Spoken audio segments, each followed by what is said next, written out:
guy coming up. He's super fucked up, and whatever you expected, it's going to be significantly worse. Everyone, let's welcome Trevor. So how the fuck are you guys, man? Good. Yeah. Right on. I have cerebral palsy, and my genitals work. Woo! And, you know, it's kind of weird, even at 30 years old, when people tell me to get up here and break a leg, because I have CP, so technically one of my legs is already broken.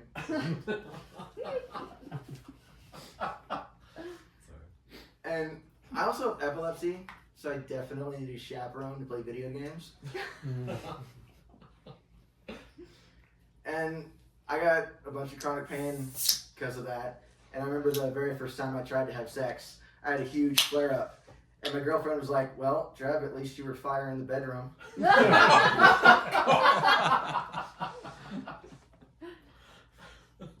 And, you know, if it's not that kind of shit, it's weird because people just walk up to me and they'll be like, hey, man, you know, you kind of look like Jim Morrison to me. And I'll be like, well, I mean, I would look like Jim Morrison if he had a stroke.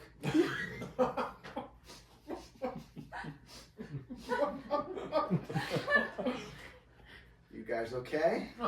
It's gonna get worse. Alright, so that reminds me of when I was in school, and most of my bullies were girls, and they would be walking up to me like, hey Trev, you know, we want to say something to you. Like, yeah? They'd be like, well, is your cock paralyzed? I'd be like, no, would you like to try it sometime? And they'd be like, actually, we only date guys that know how to tie their shoes.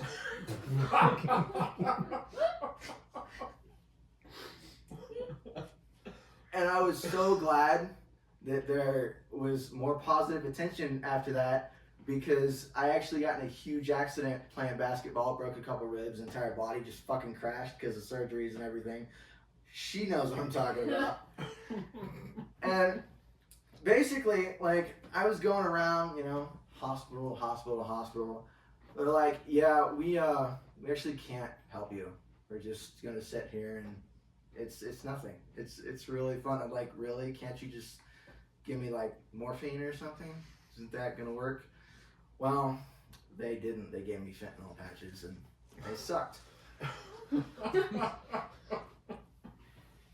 And I remember when those specific doctors did that, I was in the hospital for 20 days, lost 20 pounds, a lot better of a diet than a seizure diet, just in case.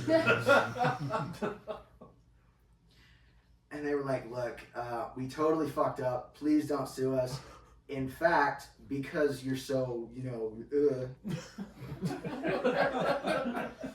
we want you to take a psych test so that you don't sue us. And it was 300 questions of would you kill yourself, and if so, how'd you do it? I was like, well, I wouldn't kill myself because I'm technically in a vegetative state. But if I was going to, I would marry a Viking woman and we'd have slave and slave owner role play sex until I had a heart attack.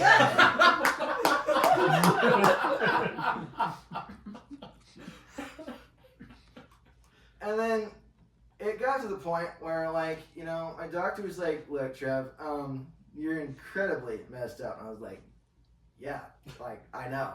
What's your deal? She's like, what I'm going to do is I'm going to give you a home ketamine treatment. I'm like, what the hell is that? Okay, it's like morphine, except if you overdose, you're not going to die. You're just going to pass out. Sweet.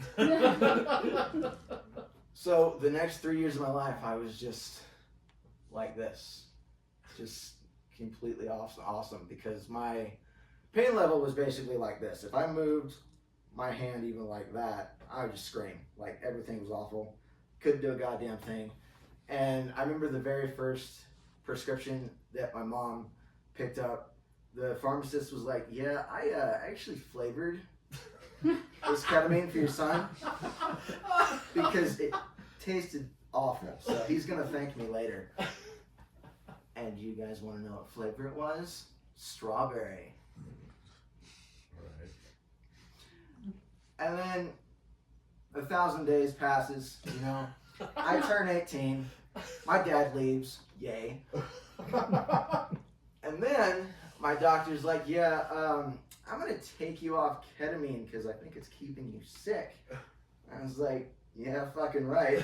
No, you're not going to. Oh, I'm absolutely going to. So what I want you to do is do stand-up. I'm like, what the fuck are you talking about? And she's like, well, I noticed when you were out of pain, the only times you were out of pain, you were watching stand-up specials, so just do that.